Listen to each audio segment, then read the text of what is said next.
तर मित्रांनो, स्वागत आहे तुमचं पुन्हा एकदा बिग बॉस मराठी सीझन 6च्या ग्रँड प्रीमियरच्या पुढच्या कंटेस्टंटसोबत. तर मित्रांनो, घरामध्ये जे ग्रँड एंट्री झालेली आहे राकेश यांची. तर मित्रांनो, जशी यांची एंट्री झाली तसा यांचा डान्स परफॉर्मन्स खूपच दमदार होता. आणि पहिले हिंदी टी व्ही इंडस्ट्रीचे खूप मोठे सुपरस्टार होते. त्यानंतर जे यांची एंट्री मराठी इंडस्ट्रीमध्ये झालेली आहे. आणि त्याच प्रकारे त्यांनी खूप साऱ्या वेब सीरीज आणि खूप सारे जे आहे मूव्हीज पण केल्या मराठी इंडस्ट्रीमध्ये त्यांच्या आईच्या बोलण्यावरून. हां मित्रांनो, कारण की त्याच्या आईची इच्छा होती की हिंदीमध्ये त्यांनी खूप काही केलेलं होतं. तर आता टाईम आहे की ते मराठीमध्ये पण खूप काही करतील. कारण की मराठी जी ऑडियन्स आहे ते नुसतं प्रेम देत नाही, तर जिव्हाळा पण देते. जिव्हाळा म्हणजे ज्या आपल्या लोकांना देतो त्याला जिव्हाळा असे म्हणतात.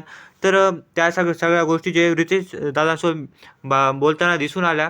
तर माझ्यामध्ये बोलायला गेलं तर हा कंटेंट खूप खतरनाक होणार आहे. कारण की यांच्या बोलण्याचा अंदाज आणि यांचे जे विचार आहेत हे जनतेला खूप आवडणार असं बघून तर वाटते. तर पाहूया घरामध्ये काय करणार.